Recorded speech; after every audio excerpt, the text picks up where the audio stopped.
वक्रतुंड महाकाय सूर्यकोटि समप्रभ निर्विघ्नं कुरु मे देव सर्वकार्येषु सर्वदा।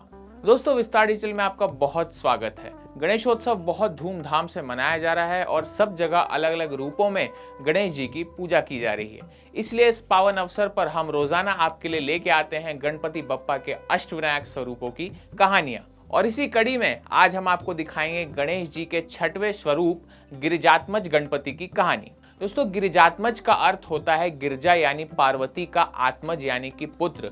गिरिजात्मज गणपति मंदिर महाराष्ट्र में लेण्याद्री पर्वत पर कुकड़ी नदी के पास एक बड़ी गुफा में स्थित है। लेण्याद्री का अर्थ है गुफाओं वाला पर्वत।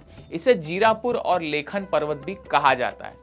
इस मंदिर में बहुत सारी बौद्ध गुफाएं भी हैं और एक प्राचीन कहानी ये बताती है कि जब महान पांडव अपने 13वें वर्ष के दौरान अज्ञातवास में थे तो उन्होंने इस गणपति की मूर्ति को खोजा था और एक रात में ही इन गुफाओं को तराश दिया था। पूरब दिशा से पश्चिम दिशा तक फैली यहाँ पे कुल 28 गुफाएं हैं। गणेश जी का जो मंदिर है वो 7वीं अधूरी गुफा में है और वहां से मंदिर की पूरी पहाड़ियों का अद्भुत नजारा दिखता है।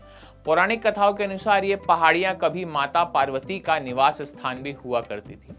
ये कहा जाता है कि जब भगवान शिव ने अपने पुत्र कार्तिकेय को दक्षिण भारत में प्रवास करने के लिए भेज दिया तो पार्वती माता बहुत अकेला महसूस करने लगी थी। इसलिए उन्हें एक पुत्र प्राप्त करने की इच्छा हुई। इसलिए देवी पार्वती ने इस गुफा में पुत्र प्राप्ति के लिए 12 वर्षों तक तपस्या की और लंबी तपस्या के बाद उन्होंने अपने शरीर की मैल से एक मूर्ति का निर्माण किया तथा उसमें प्राण फूके और इस प्रकार भगवान गणेश उनके पुत्र के रूप में उनको प्राप्त हुए। कहा जाता है कि भगवान गणेश ने यहाँ पे 15 वर्षों तक निवास किया था। यहाँ पर काफी सारे जल कुंड भी हुआ करते थे जहाँ माता पार्वती स्नान किया करती थी। मान्यताओं के अनुसार यही वो स्थान है जहाँ पे शिवजी माता पार्वती से मिलने पहुंचे थे और बाल गणेश ने उनका रास्ता रोक लिया था, जिसके बाद शिवजी ने क्रोध में आकर गणेश का सिर काट दिया था। आज भी अगर आप जाएंगे तो वो कुंड उस स्थान पर देखा जा सकता है। इस गुफा में मंदिर का निर्माण इस तरह से किया गया है कि दिन के दौरान यह हमेशा सूर्य की किरणों में प्रकाशित रहता है। मंदिर का सभा मंडप जो है वो करीब 60 फीट चौड़ा है और मंदिर जो है वो दक्षिण मुखी है। दक्षिण की ओर मुख करके तथा एक ही चट्टान को तराश कर बनाया गया है। मंदिर का जो सभा मंडप है वो 53 फीट चौड़ा भी है, लेकिन इसे सहारा देने के लिए एक भी स्तंभ नहीं है। सभा मंडप में ध्यान लगाने के लिए 18 छोटे छोटे कमरे बने हुए हैं, जिनके भीतर में से एक कमरे में ही गिरिजात्मज गणपति जी की मूर्ति है। मूर्ति स्वयंभू है और उत्तराभिमुख है, अर्थात उत्तर की ओर मुख करके बनी है।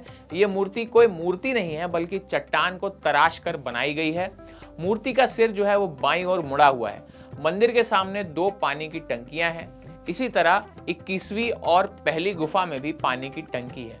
इन तालाबों की खासियत यह है कि इसमें साल भर पानी भरा रहता है।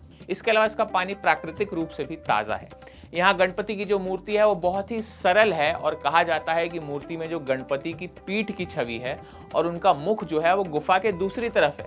हालांकि मराठा साम्राज्य के कई पेशवाओं और महाराजाओं ने गणपति का दूसरी तरफ मुख ढूंढने की कोशिश की, लेकिन आज तक कोई भी सफल नहीं हो पाया।